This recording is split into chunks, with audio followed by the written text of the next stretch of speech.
started to click share my screen, but there's no reason to do that. I just hit it and then you started talking. Alright. Welcome back to part 3 of the 3x3s of 3 featuring me, Brad.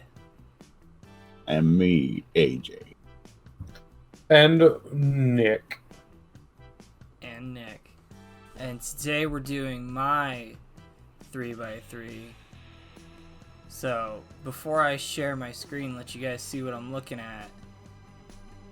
Do you have any guesses as to what you think might be on here? I got one. Alright. I'm going to say Black Butler. Okay. Let's say Lucky Star.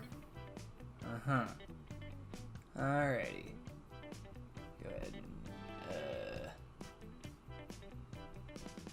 ahead. Watch us be wrong. It doesn't say you're sharing. Okay. Okay. Can you see that? I Yeah. can do squares dancing. There we go. I look at Lucky Star. I was wrong. You were very wrong. Oh, and Kion. Yeah, see, I would have said Kion too. Well, you could have. Nobody said you only got one guess. Alright, starting... And Dorara. Okay, never mind. My bad, sorry. Starting from top left, going across. First up is High School DD. High School DD is about a boy named Issei who wants to be the harem king, and he meets a demon girl, and she kills him, and then he meets another demon girl, and she makes him a demon, and she's like the son of Satan, or she's the daughter of Satan, or her brother Satan, but not really. Yeah, and it's just a ecchi harem with boobs, lots of boobs, and a nice variety of boobs, unlike some people's harem selection. AJ. Aye. They're still nice. They are still nice. That's what that is. Pretty cool, I like it.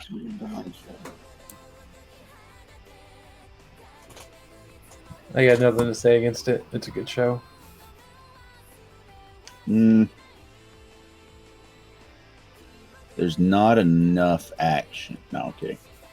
It's got tons of fan service. It's got solid, like, it's got like a solid story to it. It's pretty funny. All the characters are likable. Yeah, I can't think of a single issue that I would have with this, which is why I put it there. Alright, and then next to that we have Boogie Pop Phantom and Boogie Pop and Others. I'm kind of counting them both as the same show, even though they came out about a decade apart, because they're all based off the same books. Boogie Pop's a weird one to explain.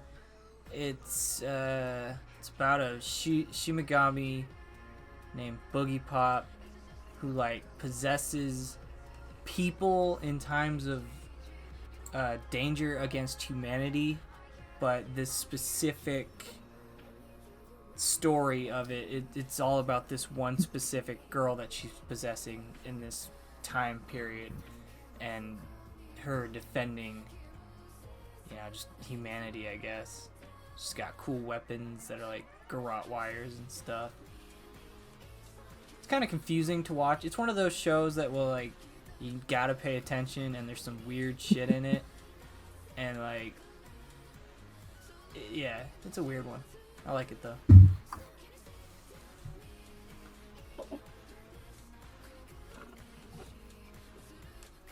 I got I nothing. haven't seen it, but I mean, I've seen you talk about it, so. There's a bit in the original where this guy, for some reason that I'm not gonna go into, he can start seeing spiders on people's hearts, right? And so his instinct is, I'm gonna eat that spider. So he does, and it's delicious. And he also realized through that he discovers that when he eats the spider, they feel better about whatever was bugging them. So he's like, oh, the spiders are sadness, and the more sad they are, when I eat them, they don't feel bad about it anymore, and they're more delicious. And then later he learns that when he eats them, he's not just making them feel better, he's making them forget about whatever it is that was bugging them. So when he eats his dad's spider, his dad actually forgets of who his mom is. Because she died. Like, he doesn't even remember that she existed. He looks at her photo and goes, "Hey son, who's this?" That's just one of the many plot lines. It tells a weaving story where it shows you different. It shows you the same like series of events, but from different points of view, and through that you can piece together the complete event calendar, I guess. So you do have to kind of pay attention. That's all I got on that one. Next to that is Maha Shoujo Madoka Magica, which is, I didn't really know what magical girl show I wanted to put on here, because I was like, there's classics like Sailor Moon or Cardcaptor Sakura, or I could have done like Maha Shoujo Lyrical Nanaha, but I decided to go with Madoka because it's probably the one that I've watched the most, which might be because it's the shortest and easiest to rewatch, but that's neither here nor there. It's also probably the darkest one because it's about,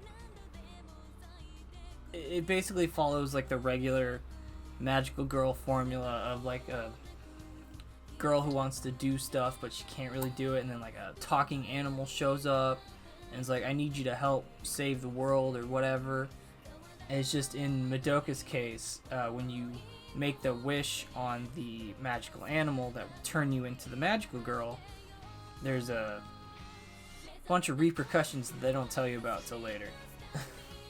And some fucked up stuff starts happening, and the action's sweet. It's cool. It's a magical girl show for people that don't even like magical girl shows. And if you do like magical girl shows, you'll like it even more. I think I've seen one episode of it, but I don't remember. Nick, you got anything?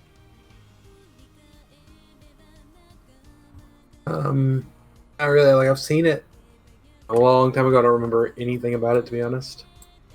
Alrighty then. But then, no. So we'll move on to the next one, which is Love, Chenibio, and Other Delusions. This one I watched. Probably my Never seen it. favorite romantic comedy anime I've ever seen. Rika is probably... she's just fucking funny. The whole show is funny. All the characters are likable. It's kind of like your standard romantic comedy, but she's like a giant fucking nerd, who likes to pretend that she's like that her eye is possessed by like a demon and stuff, and like the guy used to be really into doing shit like that, but now he thinks it's embarrassing, so whenever they hang out she starts doing it. He's like, "Stop it." But then all her friends do it too, and they all get along, and then they fall in love and all that bullshit. And her sister is deadly with a ladle. Yeah, she is. And it has these really funny scenes where it's showing you what Rika's thinking it looks like in her mind, and then it cuts back to reality, and it's just two people standing at, like, looking at each other and nothing's happening. But in her brain, they're like shooting kamehamehas and shit back and forth. That's funny. It's very funny. And Rika, most of the time when I watch like a show, I watch like the whole show and I'm like, "Oh man, I really like so-and-so character," and then I'm like, "I wonder if I can get a figurine of them or whatever." I watched one episode of this, I'm like, I need to get a figurine of Rika like yesterday. And I Amazon that shit to me for more than I probably should have, and now it's on my bookshelf, and I look at it every day. Nice.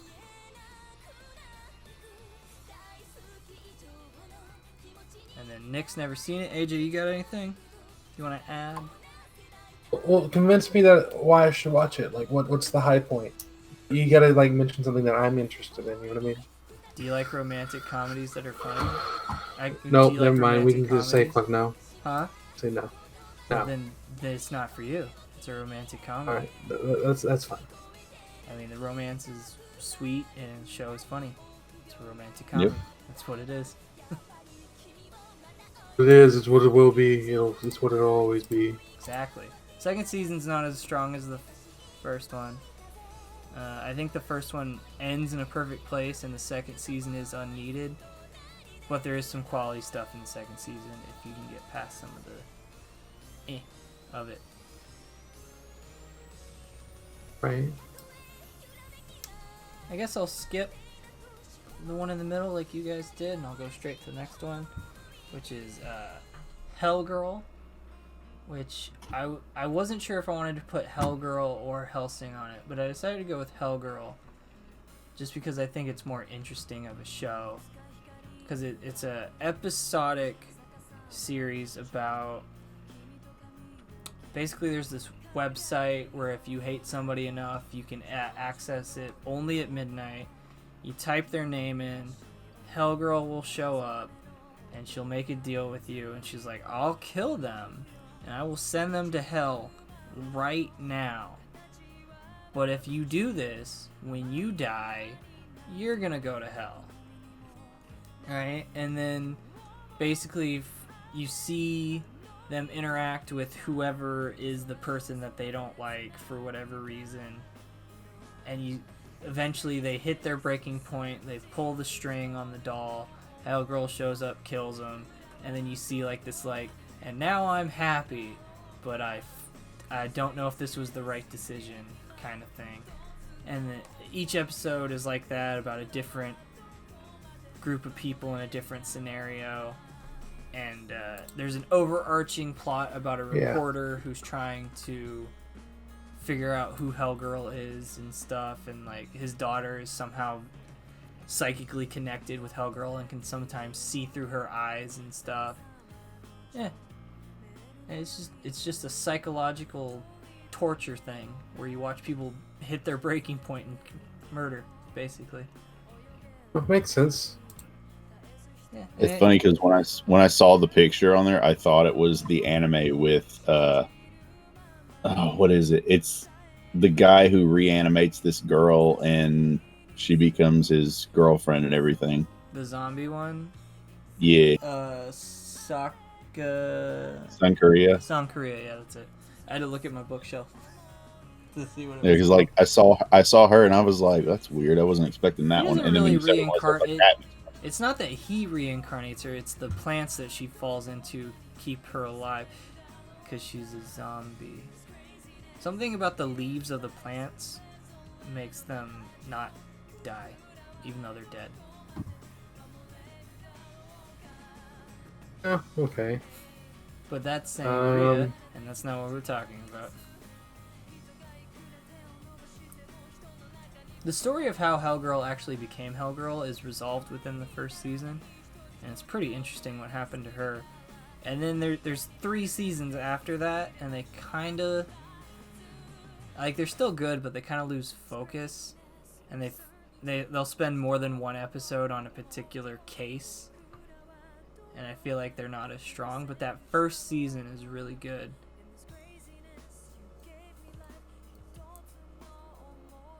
Right? Nobody's seen this show, have they? no. Alrighty. Guess we'll go to the next one, which is Yuri. Yuri. It is just a comedy about these 4 girls in this after-school club where they just kind of don't do anything, and there's a lot of lesbian hijinks that happen. It's just a funny show. It's funny because I was originally going to guess that, but I was like, I like just couldn't think of it. It falls into a category that I like to call my anime comfort food. You know, like when you have a bad day and you can eat like, it's like fried chicken, and it's like, oh, now I feel better a little bit because I had my fried chicken or whatever. I have a bad day. Slap this show on. My day's better. And it's really fucking funny. But And the lesbian hijinks are also. I mean, there's nothing wrong with that. oh yeah, you can't have anything but a lesbian hijinks. Do what now? Lesbian hijinks. You can't have a show without that. Well, I mean, most certainly you can, but that's not the point. Was there any lesbian hijinks in Naruto? I don't remember any happening. No, but there was some yaoi going on. Yeah, there was. And that's what we're here for. Oh yeah, I think it is.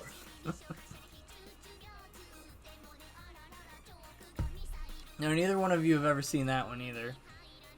But No, AJ, I've seen clips, but I've say, not AJ actually. has seen clips of it, and he knows that it's funny. Yeah, it is funny. I don't know why he hasn't watched it. Yeah, you got to take time, and I don't have time. It's only 4 seasons. only four. 4. Yeah. They should make It's more.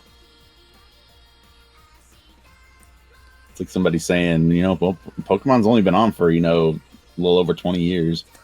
Yeah. Next one's Get Lucky on. Star, isn't it? The next one is Lucky Star. Lucky Okay, Star okay. also falls in the same category of the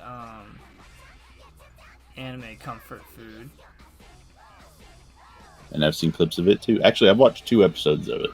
That much I remember. Lucky Star is just about this group of friends who just do shit together, pretty much, and they all just have like really distinct personalities and they play off of each other really well. The reason I really like Lucky Star though is because it's such a time capsule of the anime scene of 2007. All the jokes are like really on point for that time period, so if you weren't around then or you haven't seen a lot of the stuff or knew what was happening then, a lot of the jokes aren't really for you. It's like an anime for anime fans who like anime. Yeah. Because Konata became like, that's the short blue-haired one. She became like the unofficial otaku mascot. Everybody wanted to be like her because she is just the unabashful otaku about everything. And there's so many goddamn references in this show to things from 2007 and older. Like there's there's parts where she's referencing stuff from like the fucking 70s. So. And it's a funny show. If you like anime. Especially if you've seen The Melancholy of Haruhi Suzumiya, which I almost put on this 9x9 but decided not to. I'm surprised you didn't. I decided not to because for future reasons.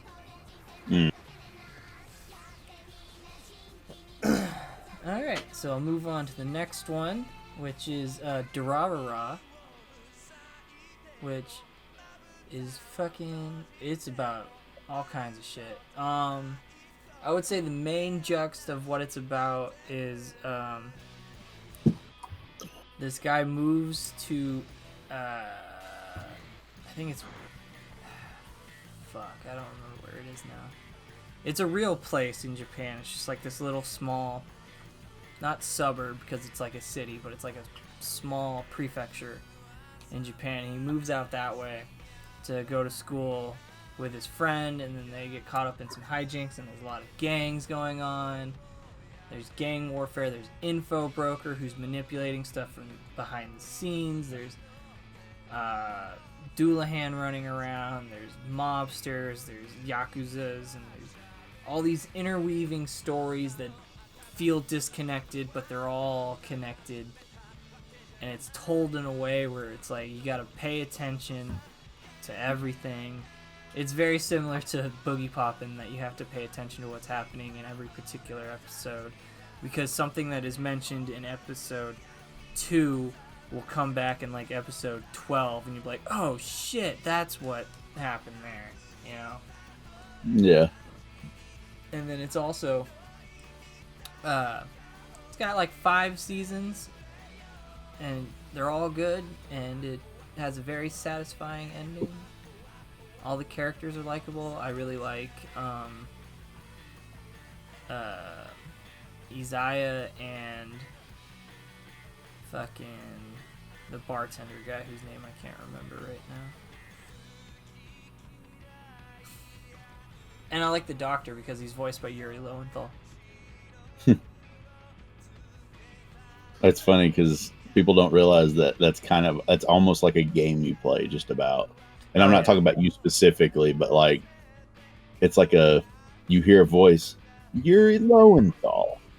Yuri Lowenthal was like the bane of my existence for like 3 months straight because he was in everything I watched and played. Because he was also the voice of Spider-Man. He was in Spider-Man, and then he was like random Stormtrooper number 4 in Jedi Fallen Order, and then he was in all the Metro games because he's really good at doing a Russian accent, and it's just like, fucking go away. Stop being. And then he's Sasuke.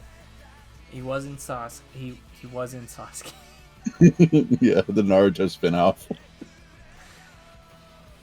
Yeah. He's also, he's Yusuke in Persona 4. He's just in all kinds of shit. He's everywhere. Oh, and Crispin Freeman's in this too. He plays the bartender. I really like him. And the last thing I saw him in was Mafia 3, where he played a racist. He's like generic mobster enemy that you're fighting, and one of his generic lines that he yells is about how he has an alligator who loves to eat people with large amounts of melatonin in their skin. Oh my god. So it's a fun game, but that's neither here nor there. You've seen a little bit of Dorara, haven't you, Nick? Yeah, like the first season, the horsewoman, and all the other bunch of cool shit that happens. And AJ, you've never seen it. I feel like I have, but I don't remember. I think it came on Adult Swim a long time ago, but I have no idea. But I couldn't tell you if I've watched it or not because I don't remember. I really like stories with interweaving narratives that you have to pay attention to. Yeah. Alright, and then I guess the last one, which I don't think either one of you have seen either, is Kion. Is Kion, which is about a girl named Yui who's a lazy fuck who decides that now that she's in high school, she's going to join a club, and she ends up joining the light music club because she thinks it will be easy. And it's just the story of her and her bandmates becoming better friends and becoming better people and growing and maturing and living life. Nice.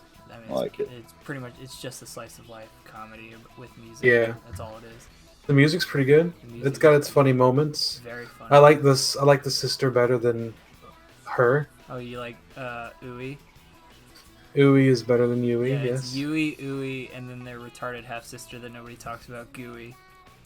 Of course, no one talks about her. That's a joke. That was a joke that I saw on Twitter, like, probably like a month ago. My favorite character is not Mio. I don't know why I said that. Mugi, the blonde-haired one. Yep. Who might be a lesbian. I don't know what's up with me and liking girls who turn out to be lesbians, but it happens a lot. Anime? Are we only talking about anime? No, I'm talking about real life. I know. I just didn't know if I should go there or not. Fucking 2 of them they're men now. Oh my god. Moving on. I like Kion. Kion's pretty great. The movie was pretty good too. The movie is good, but we're not talking We'll about get with movies. that. We'll get with that. Yeah. And Kion also falls into that category of anime comfort food. I put this show on and I'm normally smiling within a minute. I thought it was nothing but weeb trash, man. I'm just saying. No, I'm kidding. No, It's I've like seen. it's the least weeby show there is. I like the word weeby. I'm gonna be honest. But, I do too. It's pretty good. I've seen a few clips of it because I usually watch like anime compilations just to kind of get an idea on if I would like a show. Mm-hmm. And I think I put this on a list of anime to check out, and I just never got to it. I would say you should, because I don't recommend it to everybody because I know not everybody likes slice of life comedy shows like this. See, I don't think I would recommend a whole lot of these shows to a whole lot of people. You know what I mean? Yeah. I like I like slice of life. But I would not be like, hey Nick, you should watch Yuri. I think you'll really like it. I wouldn't say that because I don't think he would. Because I know what Nick likes, and he likes dumb shonen action shows. So I'd be like, edgy, the edgiest of edgelords. He loves him some Tokyo Ghoul. AJ's got tastes that are more kind of all over the place. So, and I know he likes Chenibio and stuff. So yeah, I like slice of life stuff. So I could recommend any of these to you, AJ. I would think. I said I could probably recommend all of these to you, and you would like them. Yeah. Because I've watched High School DD. Maybe but it's not been... Boogie Pop though. You might not like Boogie Pop because it's kind of weird. I'm not about that weird. But that's why I like Boogie Pop because it's fucking weird. What's actually interesting about Boogie Pop is the guy who writes it.